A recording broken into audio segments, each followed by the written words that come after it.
Quand nous lisons la parole, quand nous écoutons les prophètes, Dieu veut quoi de nous? Si nous écoutons juste pour écouter, nous venons à l'église parce qu'on a dit allons à l'église. Juste parce que nous nous sommes prévenus, nous nous sommes dit chaque mardi, chaque jeudi, chaque vendredi et chaque dimanche à telle heure, on doit être à l'église. Voilà pourquoi on est venu. Nous serons déjà en train de combattre avec un ennemi qu'on ne connaît pas sa position. Et nous serons déjà qui viennent perdre leur temps à l'église. Mais si chacun de nous arrivait à comprendre l'objectif personnel pour lequel il vient à l'église, cette personne-là saura où il est avec Dieu.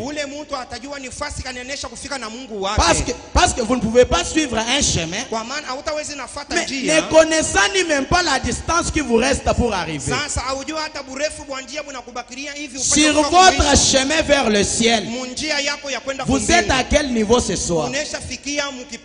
Vous êtes en train d'avancer ou en train de reculer? Ce que Dieu veut de chacun de nous. Nous venons de lire dans Luc 6:46.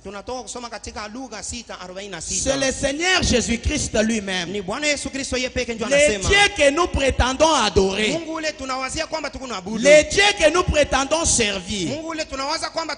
Il avait fait un constat qu'il y avait les gens qui l'appelaient leur Seigneur, et lui-même il était Seigneur. Mais bien que ces gens l'appelaient Seigneur, les gens là ne faisaient pas ce qu'il disait. Mais l'appeler Seigneur c'était bon. Mais quand Jésus les regardait, il les a posé la question: vous m'appelez votre Seigneur, mais pourquoi ne faites-vous pas ce que je dis? Et l'apôtre Paul nous dit, ce n'est pas juste les gens qui écoutent seulement la parole qui sont justifiés devant Dieu. Écouter les messages, ça ne suffit pas. Vous pouvez écouter tous les messages que Frère Branham a prêché. Vous avez toute la connaissance de ce que Frère Branham a dit. Jusque là, vous n'avez pas satisfait Dieu.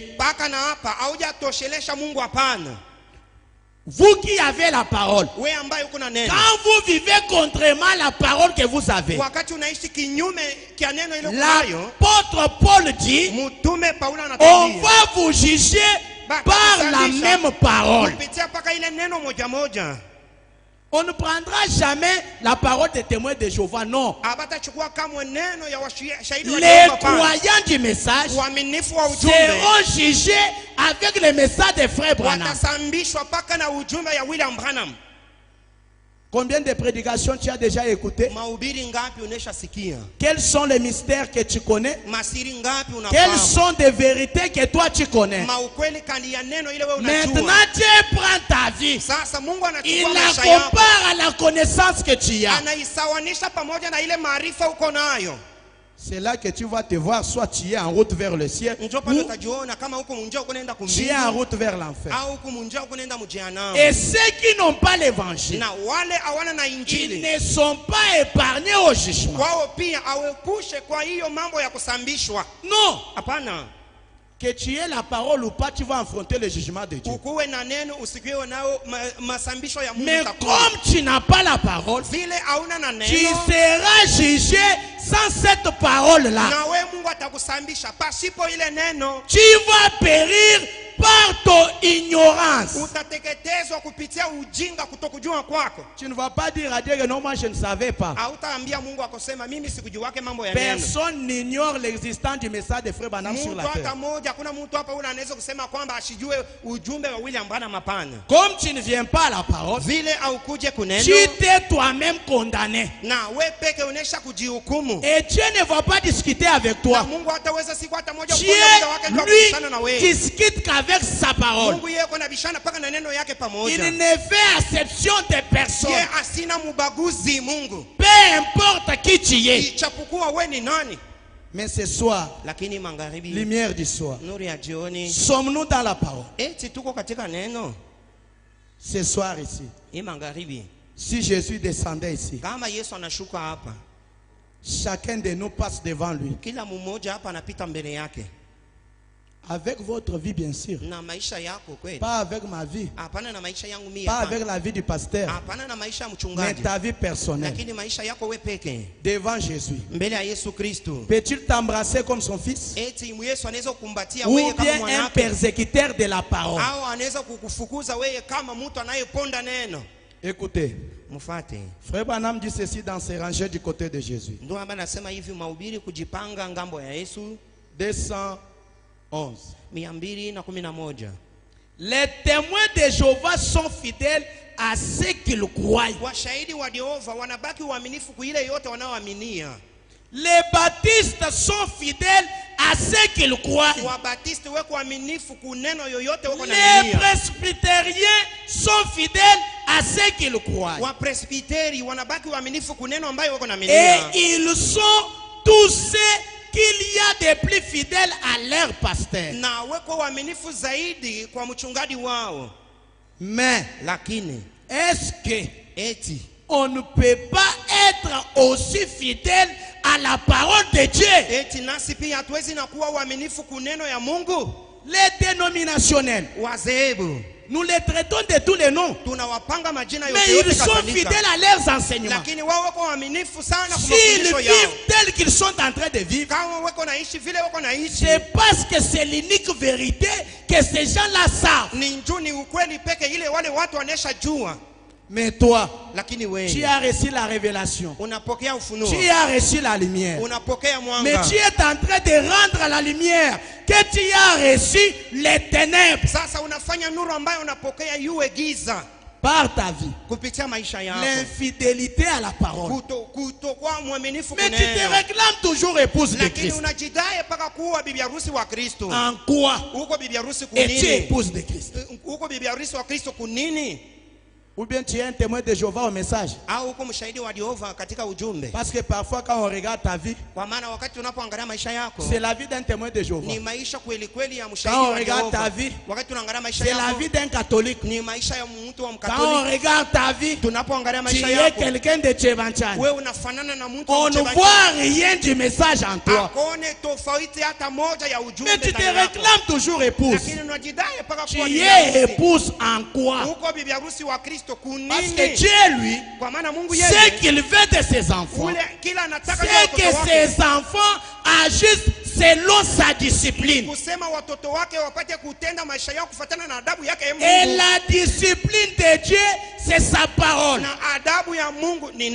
Et la parole n'est pas la parole de Dieu. Parce qu'un être humain a dit amen. Non. Non. Ce ne sont pas nos amens qui rendent la parole de Dieu la parole de Dieu. C'est parce que c'est la parole de Dieu.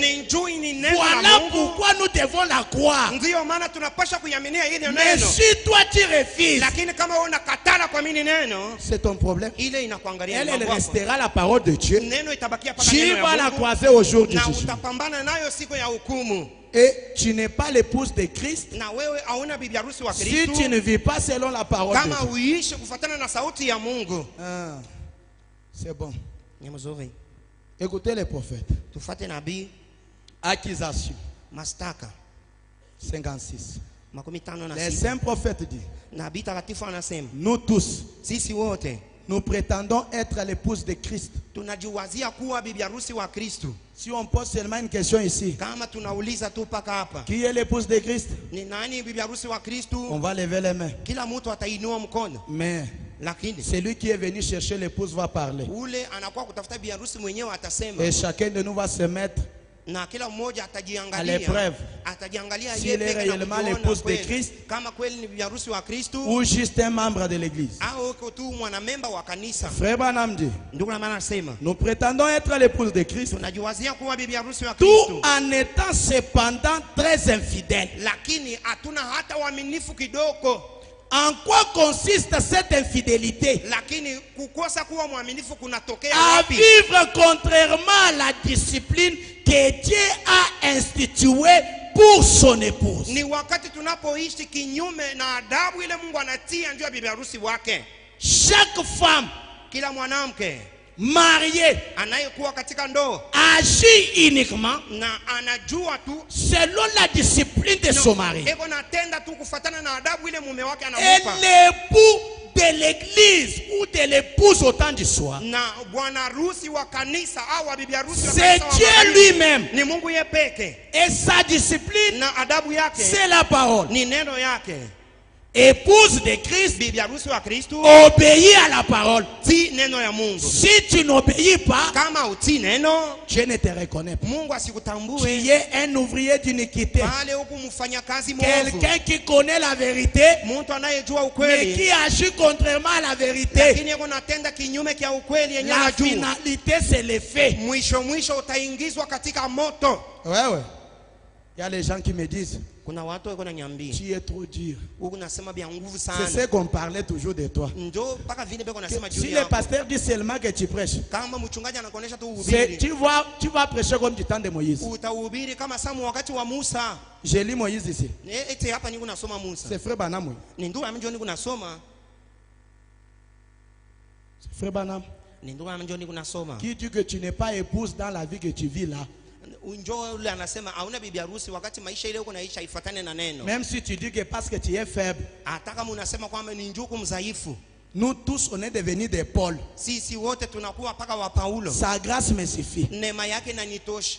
Mais avant que Paul déclare sa grâce me suffit, Mbele ya Paulo kufika mkusema kwamba neema yake inanitosha. il a prié plus de 3 fois. Ye aliomba mara 3 na zaidi. C'est Dieu lui-même Ni Mungu yeye qui pekee. a dit à Paul, Ndio alimwambia Paulo, c'est démon qui est sur toi, ule mpepo mchafu c'est kwa juu moi yako. qui a fait ça, Njoo mimi namtia. pour que tu te glorifies pas. Ili wewe Paulo usipime hata siku moja Maintenant kujitukuza. toi ta faiblesse là, Sasa wewe ile udhaifu quand yako. est-ce que Dieu t'a dit, Wakati kani Mungu ma anakwambia grâce te suffit? neema yangu inakutosha, Ou bien c'est une faiblesse au inakuwa que udhaifu tu caches derrière ta négligence. yenyewe kunaficha nyuma ya kusula kwako. En toi, Ndani yako Dieu a mis là la force Mungu anatia nguvu de surmonter cette faiblesse. ya kwamba upate kuvunja Mais ile parce udhaifu. que tu es trop Sasa négligent, kwa sababu uko mdhaifu tu sana, commences à tromper que la grâce de Dieu te suffit. ile huko wa kusula sana unaanza kudanganya kwamba neema ya Mungu Tu inakutosha. mens, Pale kunadanganya.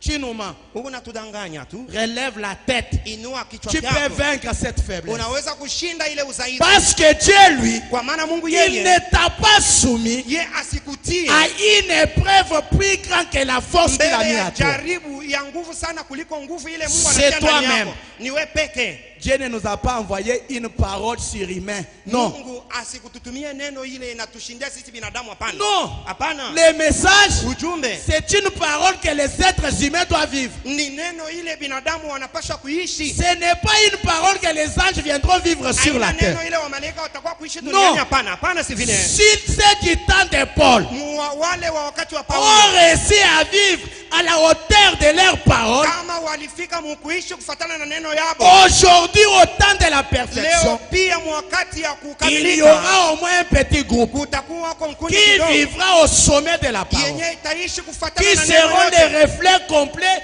du Seigneur Jésus-Christ. na wao watakuwa kuonekana kwa kueneana kwa Bwana Yesu Mais Kristo. mon frère, ma soeur, Lakini ndugu yangu, serais-tu du nombre? eti utakuwa katikati ya ile kundi? Écoute ta faiblesse là. Sikia sasa ile udhaifu wako.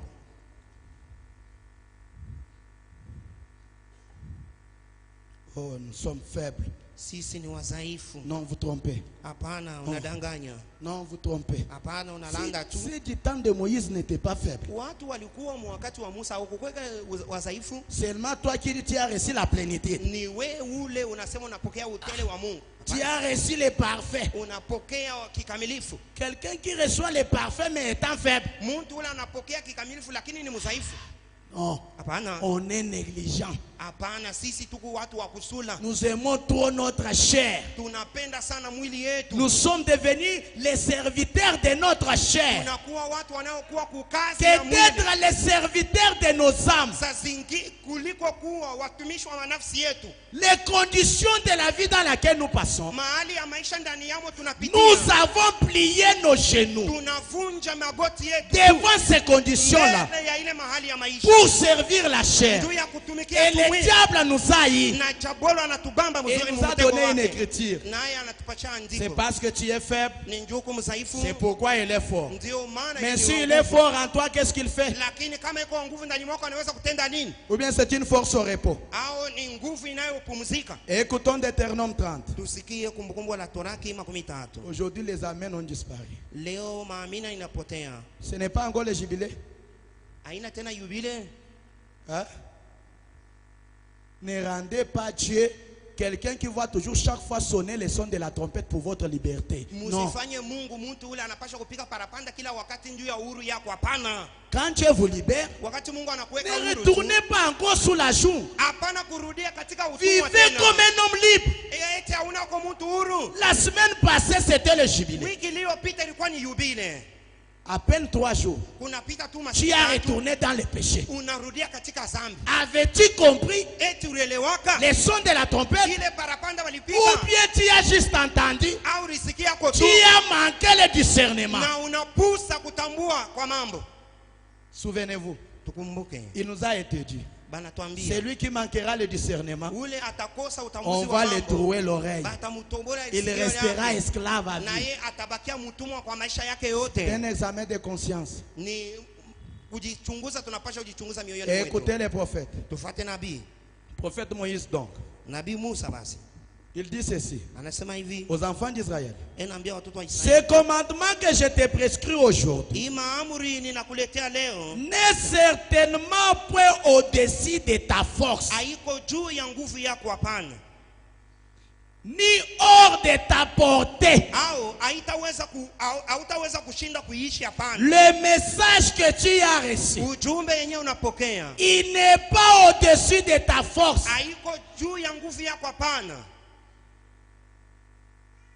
L'aigle qui a trompetté, sa trompette n'a fait que réveiller la puissance qui était dans les petits éclons. Mais si tu ne te lèves pas, tu es une poule. Voilà pourquoi, bien qu'on prêche, il ajoute la parole.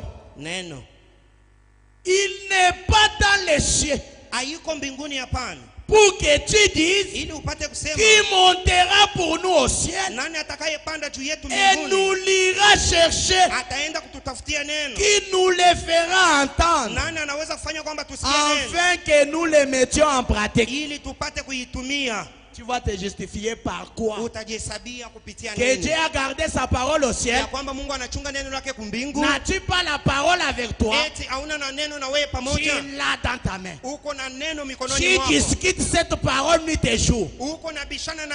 Tu la lis. Tu l'écoutes. Tu la brandis devant les gens que c'est l'unique vérité. Mais la question à poser, est-ce que tu la vis? Est-ce que tu vis cette parole? Ou bien le prophète est devenu pour toi un chanteur à une voix agréable? Tu as les exemples dans la Bible. Leur sort arrivera.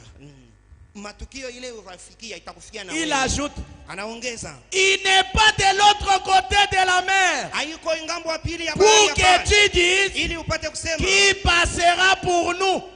De l'autre côté de la mer, nous l'ira chercher, qui nous fera entendre, afin que nous la mettions en pratique. Le message n'est pas en Amérique. Il est dans votre maison. Chez vous. Vous dormez avec ça. Vous vous réveillez avec ça. Vous avez ces applications dans vos téléphones.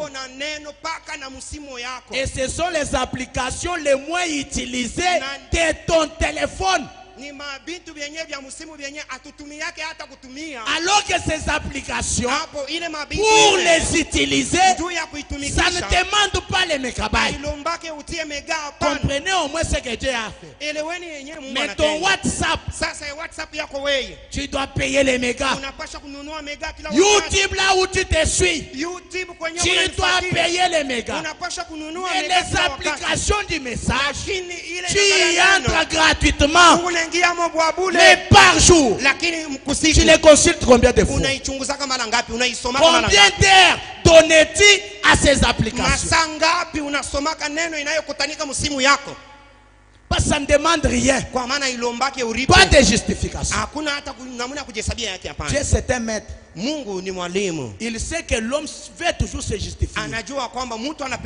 Mais il fait les choses pour ravir à l'homme les paroles. Parce qu'il est Dieu.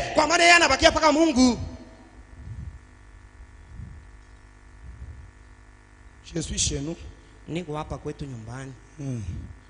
Je me sens heureux. Je me sens très heureux. 14 il dit. Par contre, c'est une chose au contraire qui est tout près de toi, dans ta bouche et dans ton cœur, afin que tu la mettes en pratique.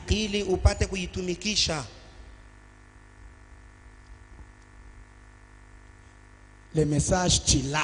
Ce que Dieu veut, pratique-le. Tu ne pratiques pas, tu n'es pas l'épouse. Attends le jugement où tu iras en enfer bonnement.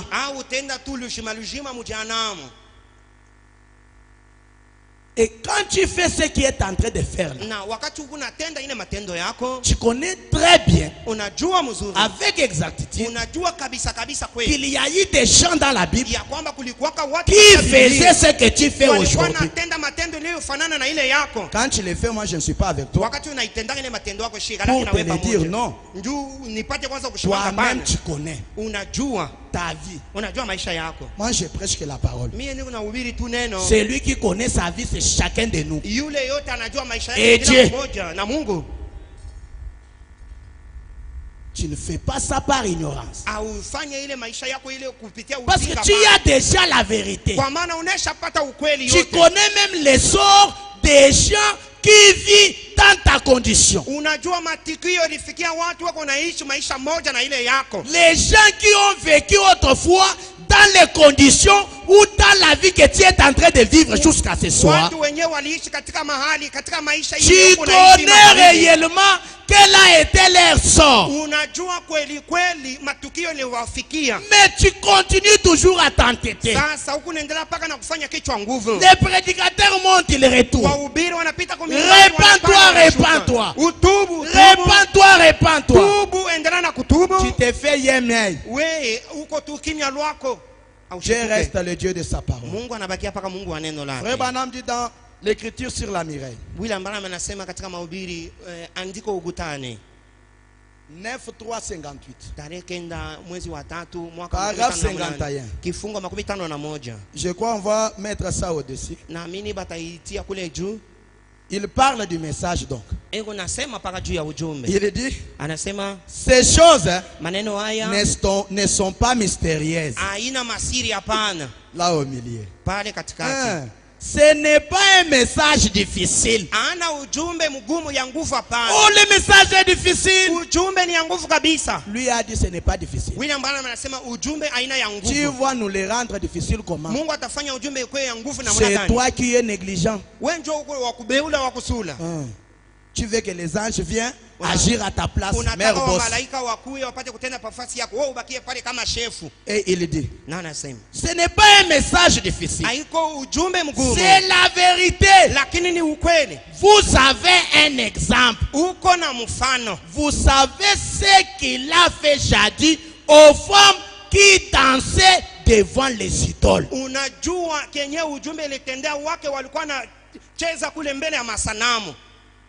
On connaît bien Jézabel. Qu'on appelle seulement une sœur ici, sœur Jézabel. C'est un problème, oui. Mais vous refusez les noms, mais vous vivez sa vie. Tu connais sa suite. Et Dieu ne demandera pas pardon à Jézabel. Il va rester derrière sa parole en te punissant comme il avait puni Jézabel. Ce n'est pas une affaire que les prédicateurs te forcent à faire, non. Ce n'est pas une affaire que les diacres vont te suivre, non. Dieu, lui, il va punir tout celui qui brise sa parole. Même si le pasteur vous voit et dit bon, est-ce que Dieu a dit comme le pasteur?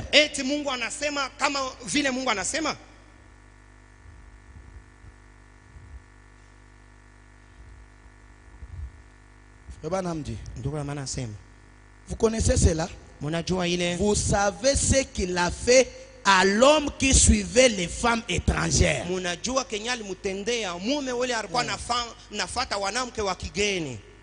Tu sais. Vous savez ce qu'il a fait aux ivrognes. Aujourd'hui, toutes les fêtes sont accompagnées de l'alcool. Y a-t-il une écriture? Ou bien on a seulement besoin d'une écriture qui condamne? Les véritables chrétiens, ils ne font que la chose avec conviction. Et frère Branham dit, le fondement de la foi, c'est la parole. Ta conviction doit avoir la parole comme fondement. Mais si tu agis sans la parole, tu n'es pas un fils de Dieu. Tu connais ce que Dieu a fait aux ivrognes. Tu les connais très bien. L'église de Dieu, c'est une église qui doit être sainte. Pire. Tu as besoin d'une église où un pécheur a peur d'entrer. Tu as besoin d'une église où un démon a peur d'entrer. Mais nous avons rendu nos églises, nous avons rendu nos maisons par la négligence, les cavernes des démons.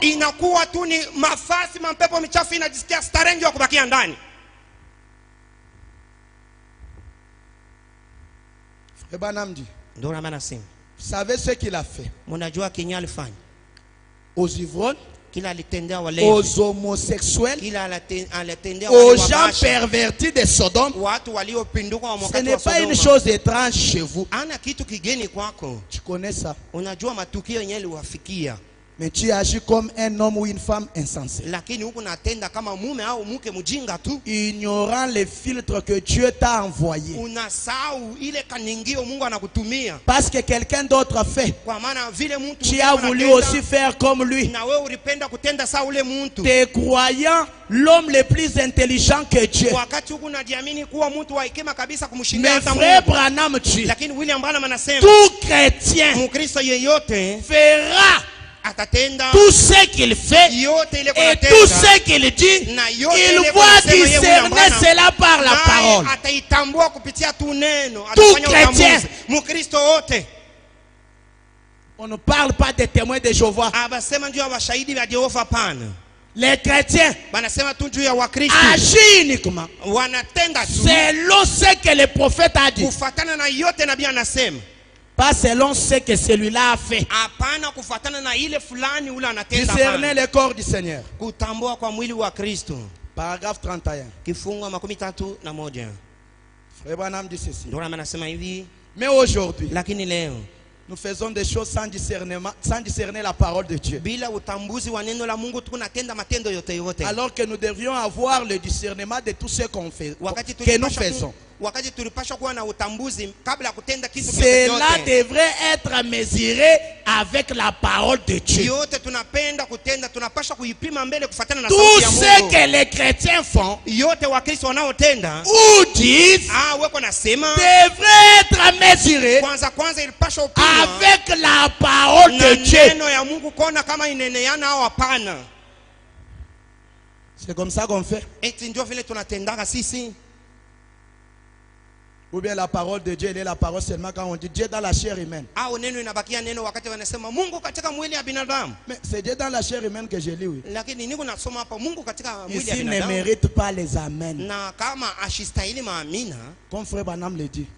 Les gens n'aiment pas qu'on leur présente leurs responsabilités. Watu hawapende wapate kuwaonyesha waziwazi mauzito ile wanapaswa. Ils aiment qu'on leur parle des responsabilités des autres. Wanapenda wasemezie kuhusu mauzito ya watu. De ce que les autres vont faire. Kuhusu mauzito ya watu wengine ile watatenda. Parce que l'homme a toujours tendance d'être au repos et que tout le monde fait pour lui. Mais quand on te dit ta responsabilité est là, assume-la, je suis faible. Mais l'autre là n'est pas faible.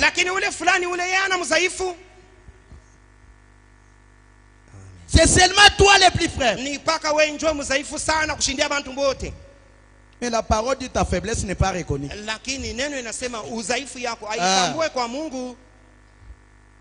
Le royaume des cieux est pour les gens violents, vigoureux. Avec ta faiblesse là, tu pars où? Voilà pourquoi tu retiens toujours l'église en bas. Avec ta faiblesse là. Moi ici je suis faible. Je suis faible. Mais quand on dit qu'est-ce ceux qui ont besoin de l'argent, la faiblesse est partie. Tu n'es pas faible pour travailler pour l'argent, non. Tu n'es pas faible pour te battre nuit et jour pour te marier, non.